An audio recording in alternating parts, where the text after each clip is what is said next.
everybody, and welcome to the Quick Fit British Touring Car Championship as the green light goes on and we are underway for the first practice session here at Knockhill. It's going to be a very interesting weekend, so as the green light goes on and the cars head out onto the track, let's cross over to our commentators' trackside. At Alton Park 2 events ago, and last time out at Croft, lap 1 again, he got a bit further into the second corner and then was unfortunate to get collected by his teammate Dan Camish after Dan had received contact with Stephen Jelly in the BMW. So both Stephen and Ash Sutton were effectively out of the running. Ash completely, he couldn't even get the car back to the pits. So because he's had these retirements, plus the one in the very first race of the season where he qualified on pole position, and then had a coming together off the start line there, and then had to make his way through the pack in races 2 and 3. Because he's had these non-point scoring finishes, he's only got a 6-point lead in the championship. There are 20 points available for each race win. You can get a point for fastest lap, you can get a point for leading a lap, and you can get a point for pole position. So it really is a tiny margin that he's got over Mr. Consistent, the reigning champion, Tom Ingram. He's only had 1 win this season. That was race 3 at Snetterton, where he was feeling really under the weather. Did a great job to win that race. He's had 10 podium finishes so far this season, though, and he's not been out of the points. So he's been in the points in every race so far this season. Worst result, a 9th place finish at Donington Park, but more often than not, he's in the top 6. So that's why he's only 6 points behind. And then you've got Colin Turkington, third, the 4-time champion on 224 points. He's only 34 points behind, and he's picked up 3 wins this season. 2 of them in race 3s of late, Alton Park, and then at Croft, where he got his first win at Croft. He's the driver that's won more races than anybody at Croft, but it was his first win for 6 years at Croft in race 3. And as always, Rob, Colin Turkington is another driver that just keeps being there, picking up points. And the BMWs tend to go well around here, so I'll be hopeful of getting even closer this weekend. Yeah, I was just looking at the form from last year, actually, and pole position last year went to Jake Hill in his BMW, and he also took the race 1 win, and the race 3 was George Gamble's first British Touring Car Championship win as well, again in the BMW. So 2 out of 3 wins for the BMWs, and guess who won the other race last year? Ash Sutton in a Ford Focus. That's right, yes, he did, yeah. And it was at Knockhill where Napa as a team got their first win with Ash Sutton as well. So they got fond memories. Jake Hill, BMW racer, of course, these days, got his maiden victory at this circuit as well. Rory Butcher got his first ever BTCC pole position at Knockhill. Now, Rory, he's due a good weekend because he and the Toyota Corolla and the Toyota Gazoo racing team have had 0 in the way of good luck this year, have they? They've been in lots of good positions, and it's never quite happened for them. Yeah, because at Croft, even 2 weeks ago, even in qualifying, it all went wrong for Rory because he just put on his fresh tyres and he was ready to go out for his banzai lap at the end of the session, and there was a red flag when he was 2 sectors into the lap. So that left him out of position on the grid. So everything that could go wrong has gone wrong for them in the last few race meetings. But hopefully on home ground, Rory can do some things. He's actually one of 4 Scottish drivers in the field this weekend. We've got Rory Butcher in car 6, the Toyota Corolla. Then we've got Aidan Moffat in a Honda. He's in car 16. Dexter Patterson, he is in car 17 in one of the Team Hard Cupras. And then Ronan Pearson in a Hyundai. He's an employee of Knockhill, actually, and he is racing in car number 14. Yeah, and Ronan's been impressive this year. He's just going over the start-finish line in the Bristol Street Motors Accelerate Hyundai, actually, down towards Duffers Dip. And he has already finished on the podium this year, but unfortunately had the result taken away from him at Donington Park. First weekend in touring cars, he got a 3rd place finish, but it was that race where it changed conditions from dry to wet. People came in, changed tyres, and because the wet tyres are not quite as thick as the dry tyres, it dropped dropped the height of the car, the ride height of the car. It was mid-race; they didn't have time to change it. And you know, if he'd been a bit more experienced, like his teammate, he would have gone around picking up rubber at the end on the tyres to try and make sure that the car was above ride height, but he didn't do that, and it was ever so slightly behind the limit for the ride height check, so he got kicked out. And then in his place, Sam Osborne got his first podium, but he's been picking up points pretty much every weekend. He's been in the points in at least one or two of the races this year. Yeah, he's doing very well in his first attempt at touring cars, and he showed extremely well in the Mini JCW Championship the last 2 seasons as well. So I think there's a lot to come from Ronan if he can keep the budget rolling in for himself, which is always a challenge for all the drivers, is getting the sponsorship and packages together each year. But if he can keep doing that and keep in the championship for 2 or 3 seasons, I think we could see him gravitate towards the front of the field. Yeah, I think so. He's with a great team as well, and from what I've heard, he's a very switched-on young man as well, very mature for his age. He's only 21 from 5, and he actually approached Justina Williams, the team owner, when he knew a seat might become available, and said, "What have I got to do to get this seat?" And he was quite proactive in doing that. It was 4th in the minis last year. He got 3 wins in the JCW Mini Challenge last year. One of them was here at Knockhill, so obviously likes the circuit as well.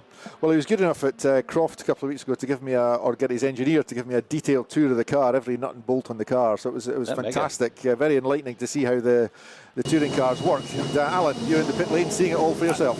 Please, may I just make mention of the special one-off livery for Knockhill for the Napa Racing UK Ford Focus. They have tartan on the front of the car, on the side of the car, and that's not all, which incidentally looks absolutely fantastic at the front of the car, and it is with support of Racing for Dementia, so there is reason for the change of livery for this weekend. They are supporting Racing for Dementia, and also the team are all in different team kit, which apparently is available on sale, and it has that those little flashes of tartan, yellow and blue and red tartan.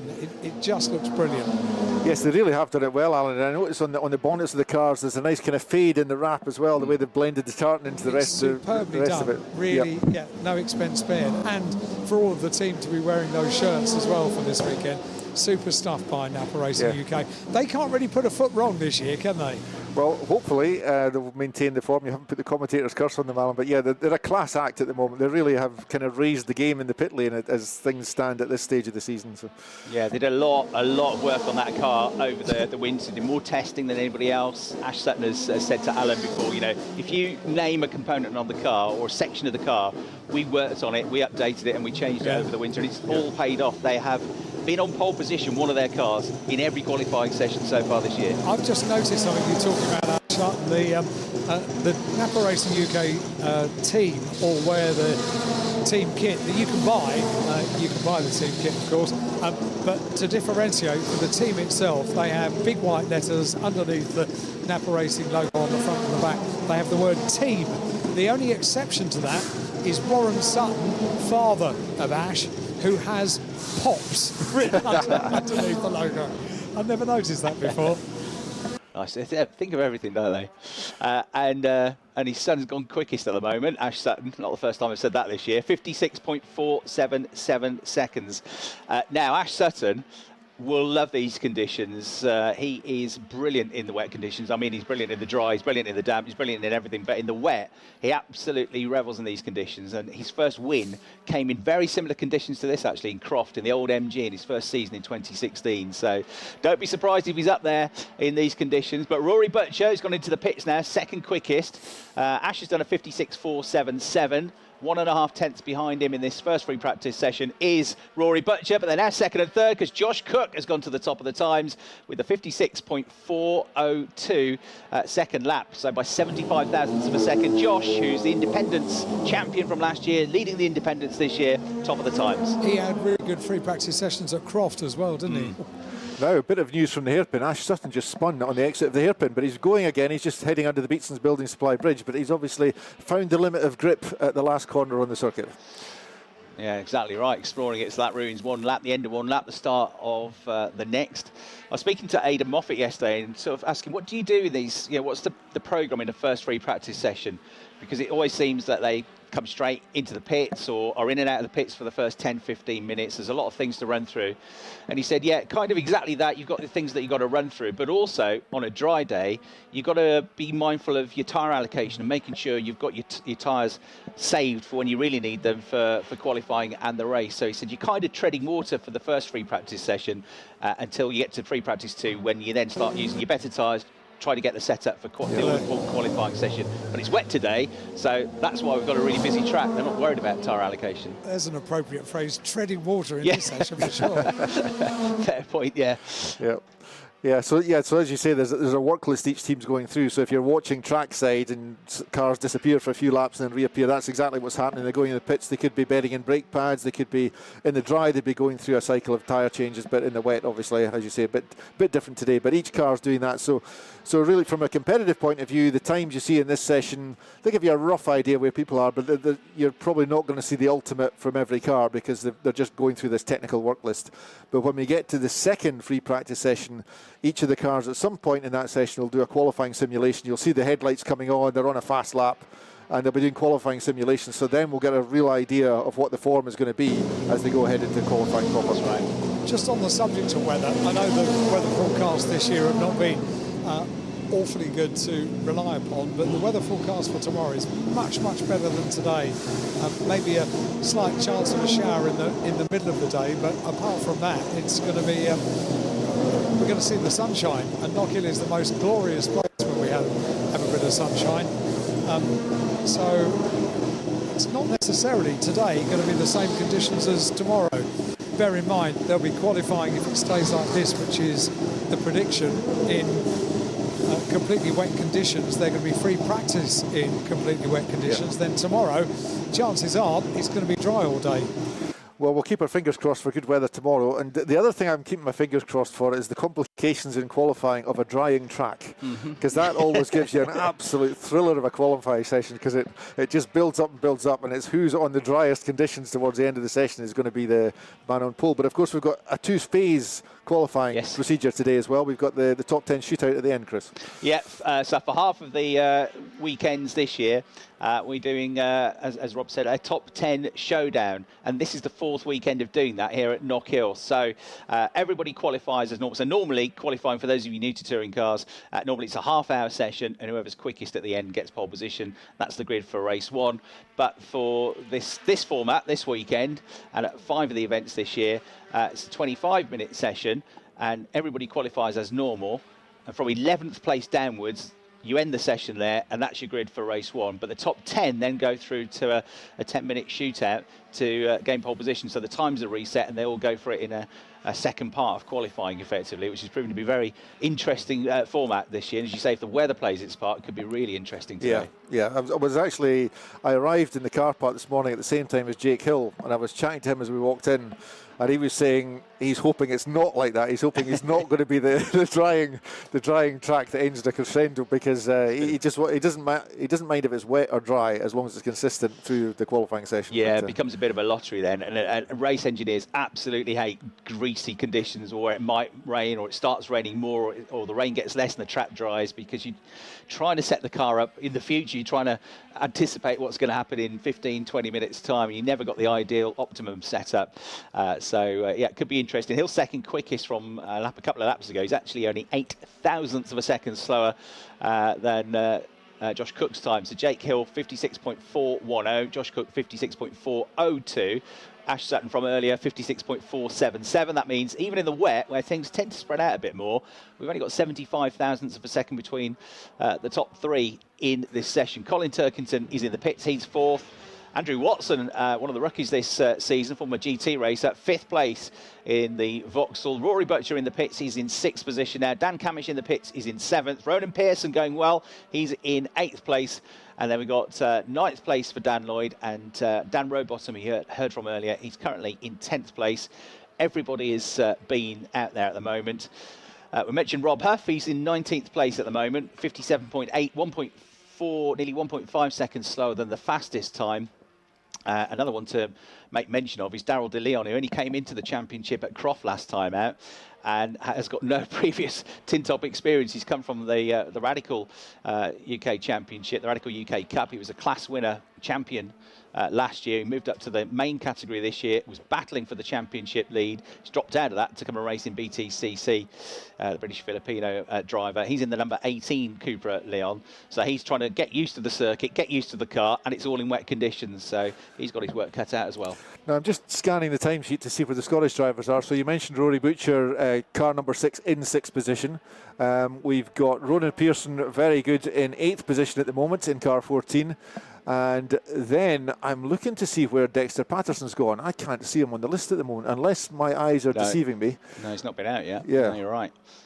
So that's interesting. I wonder if he's just... It's too wet. He doesn't want to go out. Well, yeah, he's maybe decided there's nothing to be gained. Doesn't and he really doesn't want to... Yeah. No, you would guess an issue because, you know, there's a very good chance we're going to get a, let's say, not dry track. For, We've got a red flag out now. It's not going to be dry for qualifying, at least. Yeah. Who knows what it's going to be like for the races. But all experiences, good experience. Off at the hairpin, we've got one at the final corner. Well, the other car I was going to mention was number 16, Aidan Moffat, who's 15th. But, Alan, I can hear you in the pit lane. Yeah, because I know about Dexter Patterson. Oh, right. I just had to check to make sure that I was allowed to say why Dexter Patterson is sitting out this session. We knew about it. It's because he raced here a couple of weeks ago in a Legends car. And he did.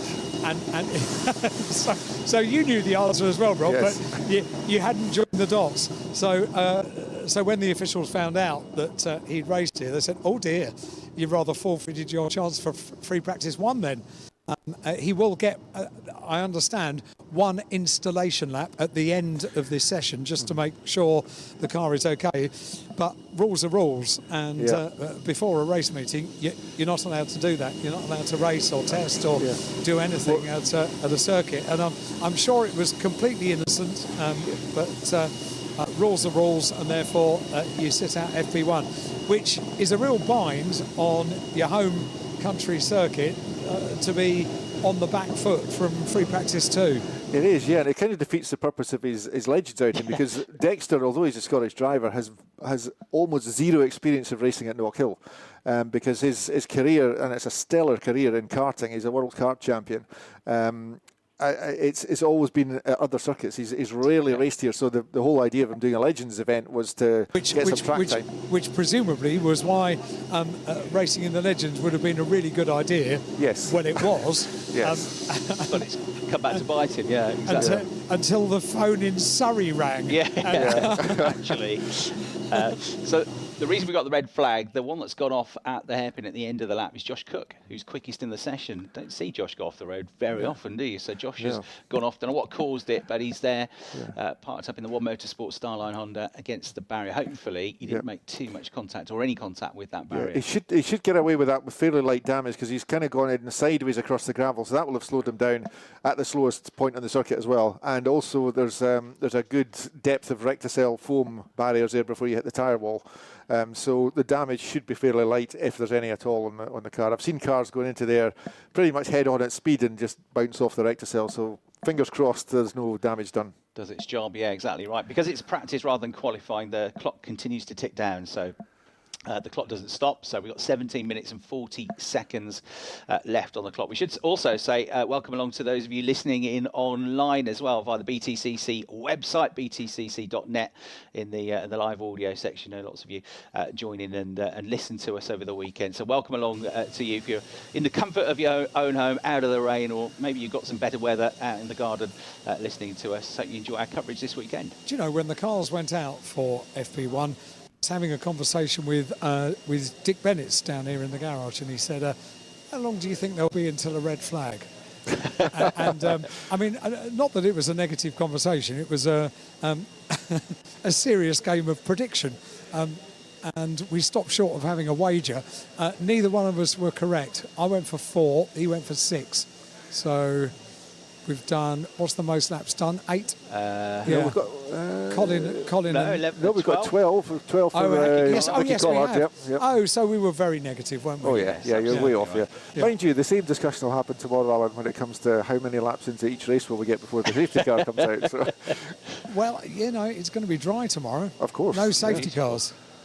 Dick Bennett's the WSR team boss, legend of motorsport. It's a really great article on him last night, actually, about the time he ran Nigel Mansell in the British Touring Cars in the Ford Mondeo in 1998. Persuaded him to come racing, and that brilliant drive, remember, at Donington Park, where he'd had a crash on the Saturday, and on the Sunday, the feature race, he came from the back to be leading the race at one point. He finished 4th in the end. That was an amazing race. Dick said, I was never a Nigel Mansell fan. He said, but after that weekend, I am a Nigel Mansell fan. He's a great guy, Kiwi, a huge amount of experience, having run Ayrton Senna, Jonathan Palmer, Mika Hakkinen to the British F3 title, and then switching over with WSR, and now, of course, WSR Team BMW to touring cars back in the 2000s with all of those memories. And he turned up in the garage this morning. He's in his mid-70s now, is Dick, but he's always here. And he came in and just with a strong Kiwi accent said, I've left my shorts at the hotel. Deadpan, I'm sure. Yeah, absolutely completely deadpan. Can we get him to do something similar? Because you think about that, when Mansell raced in touring cars in 1998, he'd only retired from Formula 1 3 years previously. So that's a bit like, suddenly next year Sebastian Vettel turns up and races in BTCC. It'd be awesome, wouldn't it, to get somebody like that in? He might be up for it, yeah. He probably would be, actually. It would be absolutely fabulous to get someone. I always thought there was an outside possibility that maybe Jenson Button would come and race in a BTCC meeting at some stage if there was the right deal. Maybe I'm well wide of the mark, but of course he started his car racing career in this paddock, and then once he got to he was in Formula Ford, and then once he got to Formula One, he still came back. I remember very distinctly the Silverstone night race for BTCC. So when would that have been? 2000, when Tom Christensen got his first win in the BTCC in his only year of touring car racing in the UK, and Jensen was just there with his mates, enjoying the evening, enjoying the spectacle, and it was even then that I thought, yeah, maybe one day we could see JB in a car, which would be cool. It would be wonderful, yes. Now, while we've been chatting, Josh Cook has managed to drive back round from the hairpin once he was towed out the gravel, so the car is certainly drivable. All the wheels are pointing in the right direction, and they've been just sweeping some gravel out of it, but it looks as though there's no urgent activity going on around the car now in the pit lane. Engines are firing up, in fact. Yep, so I think Josh is ready to go straight back out again, and as you say, Alan, everybody else is getting pretty much ready to go straight back out as well. So I found out a bit more about Napa Racing and their support of Race Against Dementia this weekend, and it is the idea to support the charity this weekend of Steve, who is in charge of Napa Racing, and he's got collection boxes. There'll be around during the pit lane walkabout tomorrow and around the circuit over the course of the weekend. There is a raffle. The proceeds of the special T-shirts and caps that are for sale, proceeds from those sales are going to the charity. So they really are doing a huge amount this year, not just for this charity, which is a very worthy charity, but just in their support of UK motorsport in various different disciplines. They've not come into this half-hearted this year. They've come into this properly doing it. That's a nice innovation, that, isn't it? What a season they're having as well. We talked about the Drivers' Championship, of course, but the Teams' Championship, they are fairly well dominating as well. Napa Racing UK, they've got 465 points. Team BMW, who are second, have got 375 points. They've got a big gap there. Bristol Street Motors Accelerate are third in that championship as well. So Napa had, of course, 1, 2, 3 finishes at Croft last time out in the races and have been on pole position. One of their cars has been on pole in every qualifying session so far this year. And they lead the teams, they lead the Drivers' Championship, but they don't lead the Drivers' Championship by much. As mentioned, the Teams' Championship, though, is much more, at the moment, straightforward for them with 3 more weekends to come after this one. So the clock has ticked down to 13 minutes left to go, even if they were released now, because it's a couple of minutes to get out of the pits and get back to the start-finish line. So probably only going to have 10, maybe less than 10 minutes of running left to go in this session. Yeah, so not too many laps left, but luckily the red flag was a good 2/3 of the way through the session, so most of the teams will have worked through the critical items on their work list, and they'll be in reasonable shape for the second session later on. But if you want to see all the stats that Chris has just been quoting and things, get yourself a programme. They're available at various outlets around the circuit at the price of just £5. That's the same price as they were at the first touring car meeting at Knockhill back in 1992. Really? So in the cost of living crisis, we're on your side. It's only £5 for a programme, Absolutely. well worth getting. And it's that's a souvenir. It's a book, really, isn't it? It's 62 pages you've got of content there, and it's a great keepsake as well. Not just in terms of BTCC, you put it away in a cupboard and look back at it in a few years' time. We always talk about British F4 and the young drivers in there. Now, the British F4 Championship, pretty much entirely.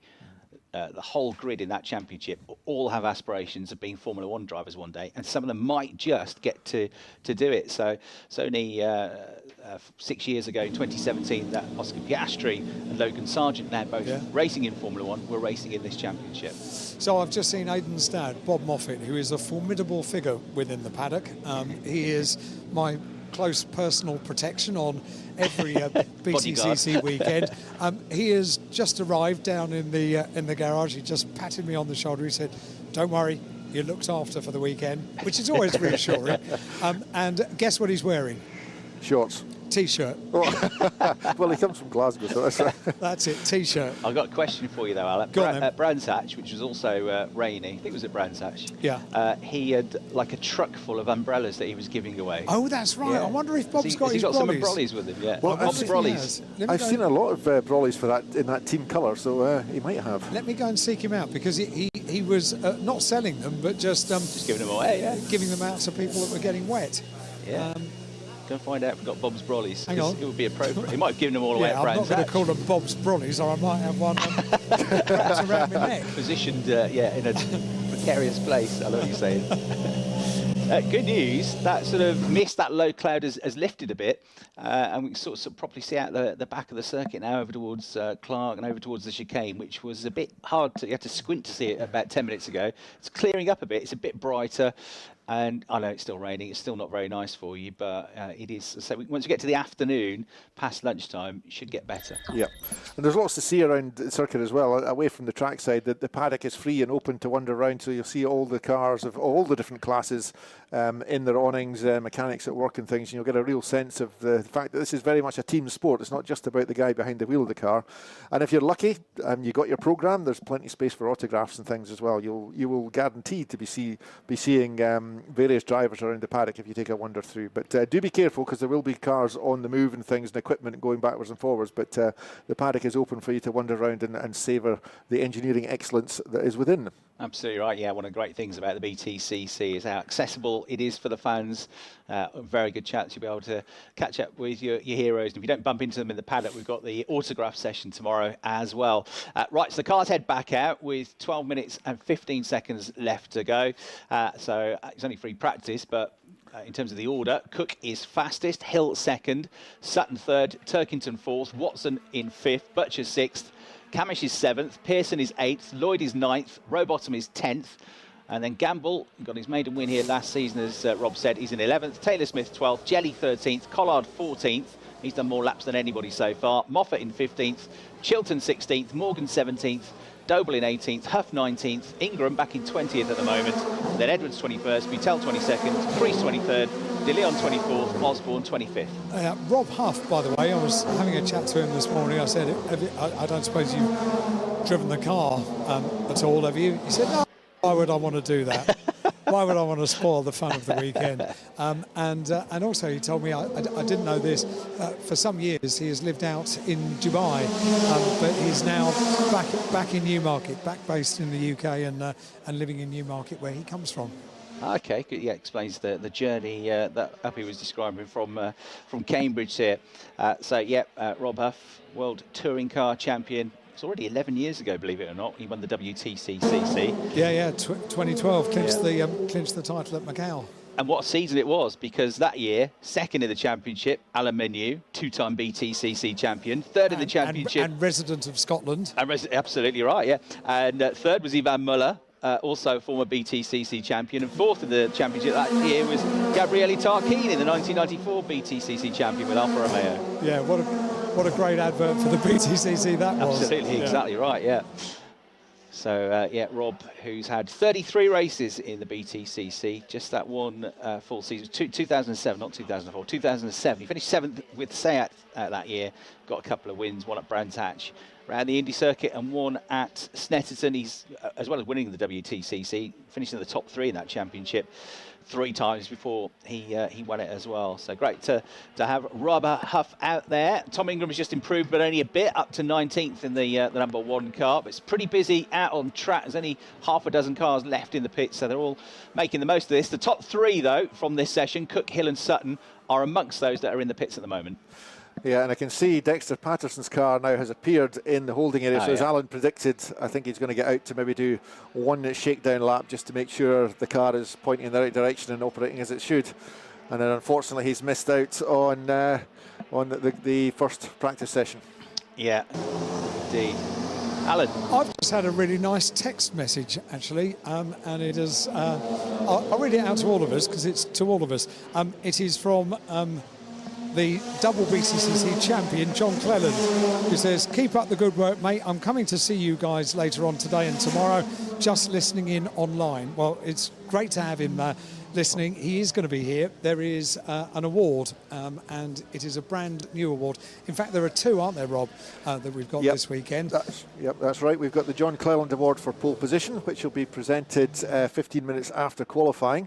Up on the office balcony, and then we've got the David Leslie Fastest Lap Award, which will be presented tomorrow after the final race, and it'll be for the fastest lap overall through the 3 races. Another red flag, I'm afraid. George Gamble off the road at the foot of Duffers Dip, so he's pulled the Toyota off on the inside. Now, whether that was an off or he's just pulled off the circuit and is in precarious position, we will find out. It's the sort of place you would go off, isn't it, in these conditions? But the car has come to a halt. I don't think he's hit anything, but a second red flag in the session, and this time the clock has stopped, which makes me think they might not resume the session. I think they may, just to keep things on schedule, let that one go. So the car's not damaged at all in terms of any accident damage. Whether there was some damage on the car that forced the car off in the first place remains to be seen, but he'll be towed out from there, and then we'll be hopefully underway under its own steam. But there's a couple of bits of the track which are particularly tricky for the drivers actually around that area. Turn 1, as we've talked about, the famous Duffers Dip, is a very, very fast corner these days, and as cars get more sophisticated it seems to get faster and faster. The braking area gets shorter and shorter every year, it seems. But coming down the hill then, the drivers have to get the car balanced again and then turn left into Leslie's at the bottom of the hill, and that is quite a tricky one, particularly in traffic. But the other little quirk that happens there, and I can guarantee it'll happen at some point this weekend, is you have to then get on the brakes for turn 3, which is McIntyre, which is a really tight right-hander. It's a sort of second gear corner. And if the car is still loaded up on the right-hand suspension coming out of Leslie's, you've got to start braking before the load transfers back to the middle of the car. And quite often that will overload the outside tyres, and the car will spin off to the left-hand side of the track, and you'll end up on the left-hand side gravel trap just on the approach to McIntyre's. The cars which are most likely to do that are the mini JCWs. So, because they've got quite lively rear end on them, and that is a really, really tricky corner for a mini JCW. So, at some point, somebody is going to end up in that left-hand gravel trap before McIntyre's. Heard it here first, yeah. Okay, I have news on Bob's Brollies. Excellent. Bob Moffat's Brollies are being given away to hospitality guests tomorrow. So, and I said, Bob, you're absolutely soaking wet. And he said, yeah, I know. I wore this because someone told me it might rain later on.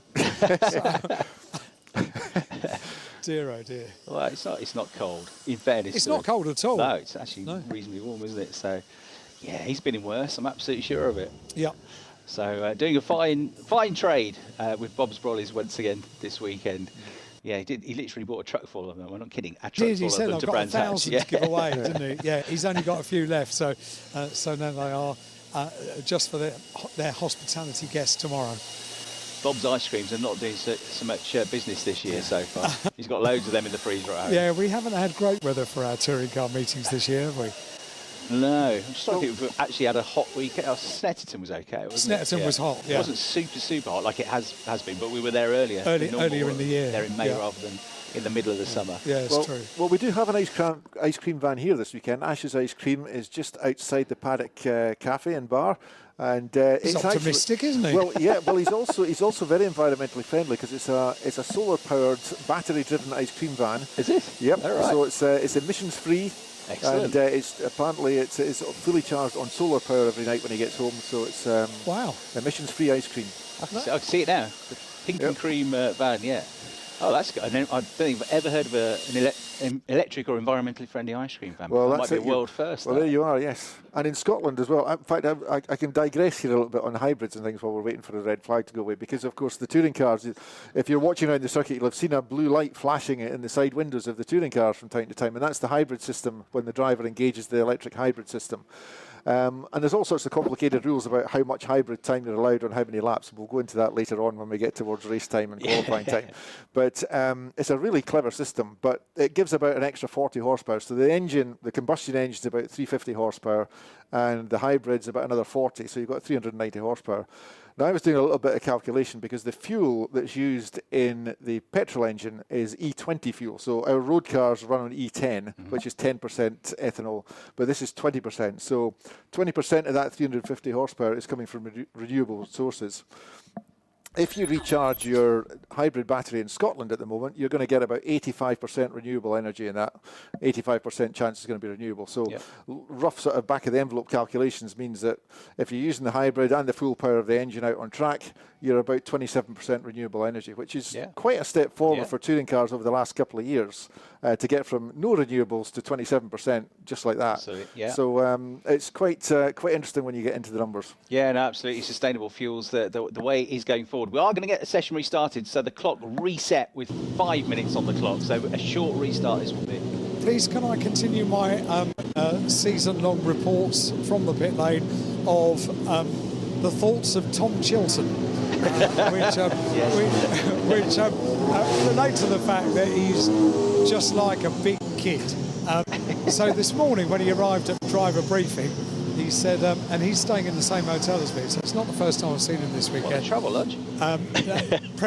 Premier Inn. Oh, snazzy. Saw him yesterday, yeah. Which I now understand is, yes, quite a busy and lively car park at night time. I had no idea until last night. Okay. But yeah, it was like Fast and the Furious, is it? It was a bit jolly noisy. But Tom said to me this morning, he arrived at driver briefing, came in the Toka Centre, and we looked out at the weather, and I looked at him and he looked at me and he said, "This really worries me if it's going to be like this today." So I said, "Well, yeah, it is a bit of a worry." He said, "No, we might not get to do crazy karts." That was his major concern at the weather, that he wouldn't get a chance to play crazy karts at the end of the day. Which is due to be at 6 o'clock. Probably about 50 minutes after we finish our last race of the day with the Legends. Crazy Karts, which Nick Halstead has been organising this year. These are effectively, you imagine a cross between a pedal cart and a shopping trolley. That's what they are. They've got 360-degree steering. BTCC drivers and other drivers from Support Series come and race them. They go on the track and they compete in a course with cones. Apparently it's got a ramp on it for the first time as well this weekend. What could go wrong? And also this weekend, yesterday, Nick organised a special remote control car race not too far from the circuit. Some of the BTCC drivers, including big kid Tom Chilton, were out there, and I think it might be Michael Crease that won the remote control car race. I chatted to Michael yesterday, and this is racing drivers being ultra competitive, whatever they do. Within a few minutes of being there, they were taking these cars apart, moving the battery cell to shift the weight distribution of the cars, altering the tyres to make sure they got the fastest lap in the remote control challenge that we had yesterday. Yeah, they just can't help themselves, can they? There was a remote control. They were making a social media video earlier in the year at Thruxton. They were doing it on the skid pad, and it was a challenge between Jake Hill and Tom Ingram in remote control cars. And I saw them at the end of it, and Tom sort of said to me, he said, "He's really good. He really knows what he's doing. I'm absolutely rubbish. I'm no good at this." And then Jake sort of bounced over. He said, "Oh yeah, it's only a bit of fun, isn't it?" As he got out his padded car bag with professional pockets for all the little tools that go go around to tweak the car, and I realise we are, of course, dealing with Jake Hill, remote-controlled car maker. He actually builds them himself. Oh, right. Now, while we're dealing with that, we've got a car off at the hairpin once again. That's one of the Motorsport Hondas. I think it might be no, it's Jade Edwards, 99 car, and she's trying to reverse out. I think she's going to get clear of the gravel actually on her own. Red flag again though. Yeah. Just before the red flag, Ricky Collard went to the top of the times as well with a 56.331. A whole 71 thousandths quicker than Josh Cook's previous best time. That will be it now, with only 1 minute and 25 seconds left on the clock. So, yeah, hairpin catching them out. So it's quite a steep uphill climb, isn't it, going into the final corner, the hairpin, that rise up from Clark's all the way through the kink at Hislop. So lots of hairpins across lots of circuits over Britain and over Europe. Actually have downhill runs into hairpins. This one's uphill, which means it tempts them into braking later and later and later, doesn't it? Yeah, it's actually very, very steep. You don't notice it until you're actually down on the track, and it's the same with the climb up to the chicane at the far end of the lap. Yeah. It's incredibly steep, but unless you're actually on the track, you don't really see how steep it is. No, it's exactly right. Yeah, it's quite extreme, some of the gradients here. Actually, just as we've got a couple of minutes, in terms of a lap of the track, we've got turn 1 Duffus, which is very quick, downhill right-hander into the left-hander at the bottom of the hill at Leslie's, which is pretty much flat out in most cars. It takes a bit of, you need a brave pill, but it's flat out. And then you're hard on the brakes for a second gear right-hander at McIntyre's, which has got an adverse camber on it, so there's not a single corner here which is correctly cambered or on level ground. So you've got an adverse camber coming out there, so you'll see a few cars will slip over the edge, exit curbing on that in race conditions. Then down to the lowest point in the circuit, there's this little right-hand kink takes you down to Butchers, and the suspension on the car will bottom out at Butchers. It'll crash down its suspension. You can see the scars in the tarmac down there. And then you go up, probably the steepest climb on the circuit, through to the chicane, which is completely blind right turn on the exit of the chicane. That's where a lot of cars will go airborne. And then you're onto the back straight. And again, it's an adverse camber exit from that as well, just to complicate matters. And then you're onto the back straight, which is officially called Brabham's Incline, but we always tend to call it the back straight. So unfortunately, the Brabham family miss out quite often on that. But you then head towards Clark Corner. Clark Corner, really important corner because it's again uphill. The apex is invisible until you arrive at it because it's just over the brow of the hill. And then you've got to be very careful not to go over the exit curbing there. And then it's a sort of slight left-hand kink, and it takes you around to one of the fastest parts of the track, which is the long run down towards the hairpin. The fastest cars here, the touring cars, Porsches, they'll be hitting around 130, 135 miles an hour on the approach to the hairpin. Then hard on the brakes into the hairpin, which is very steeply uphill. It tends to gather a bit of a puddle right on the inside just before the turn-in point, so cars will avoid that in the wet. But it drains fairly quickly, but I can see there's a little bit of deep water there at the moment. Then from the hairpin, exit speed absolutely essential there. Traction up the hill out the hairpin will determine your terminal velocity along the main straight, which again, for the quickest cars, they'll be braking just after that Beatson's Building Supply Bridge or around the pit lane exit point, again from around 130 to 135 miles an hour for the quicker cars like the Porsche Carrera Cup cars. One of the great things about spectating here I found yesterday is you can get pretty much all the way around the circuit, and if you've not been here before, at some point I make sure you go down to Duffus Dip, the entrance to it, where you can really tell, especially if you imagine being sat low down in a race car, just how blind it is, the entry to that corner. The circuit just disappears, and then go a little bit beyond it as well, and from the foot of Duffus you can see the cars coming from nowhere over the crest. It's fantastic. The cars move and dance around, especially in dry conditions, and it's a great place to go and watch the action. But there's lots of good spectating vantage points here at this circuit. Yeah, and Duffus, although the braking area, as I was saying, gets shorter and shorter every year, it seems it's still an overtaking point, and it's one of these real sort of hanging on for dear life overtaking points, because you have to be very brave to go around the outside or inside of someone like Duffus. And a race starts through there are epic. Yeah, I know. I was trying to imagine that as I was there yesterday. I was like, really? They're going to come in here two abreast, three abreast? That's going to be interesting. Legends will be three wide through there. They will, that's very true, yeah. It'll be three wide everywhere, those guys. As it's your very first trip, Chris, to Knockhill, and we're very pleased to have you, would you like me to ask the question if you could have a lap tomorrow morning? Oh. I can only ask. We can only ask. That would be Would you like that? mega. You mean in that Porsche? As a very special sort of welcome to Yeah. Knockhill. I'm not going to say no, am I? I'll see what the boss says. Thank you. I thought you were the boss. Just kidding. Right, times then from that session, 56.331 seconds, which is around about 6 seconds off the dry pace. So Ricky Collard, quickest, number 37, 56.331. Number 66, Josh Cook, second, 56.402, 71 thousandths adrift. 8 thousandths behind him, only 79 thousandths away from the best time, was Jake Hill in the 24 BMW. Then the championship leader, the three-time champion Ash Sutton, from fairly early on in the session, actually. He was one of the drivers that had a moment at the hairpin. So the number 116 Ford, the Napa Racing UK Ford, in fourth place. Fifth place, Colin Turkington, number 4. Sixth, number 11, Andrew Watson. Seventh, number 27, Dan Camish. Eighth was number 6, Rory Butcher. Ninth was number 14, Ronan Pearson. And then 10th, number 1, 2, 3, Dan Lloyd. 11th was number 32, Dan Rowbottom. 12th, number 42, George Gamble. He caused one of the red flags as well at the foot of Duffer's Dip. And then 13th, number 3, Tom Chilton. 14th, number 40, Aaron Taylor-Smith. 15th, number 12, Stephen Jelly. 16th, number 16, Aidan Moffat. 17th, number 33, Adam Morgan. 18th, number 88, Mikey Doble. 19th, number 1, Tom Ingram, second in the championship at the moment. 20th, the 777 car of Michael Crease, who came back into the championship at Croft. He was involved last year racing in one of the Vauxhalls. This year he's come back with Team Hard in the Cupra Leon. 21st, on his return to the championship this weekend, Rob Huff, number 79 in the Cupra. 22nd, number 99, Jed Edwards, who brought about the last red flag, again at the hairpin. 23rd, number 77, Sam Osborne. 24th, number 96, Jack Butel. 25th, number 18, the youngest driver in the field, Daryl De Leon, the teenager. And 26th, he did get out there for an outlap, and that was it for Dexter Patterson at number 17. So basically missed the whole of that session due to the rules, because he went out competing in Legends recently. Right, you can turn your attentions to Formula 4 next. We're about to go qualifying for the first time. The entry list is on page 57 of your race programmes.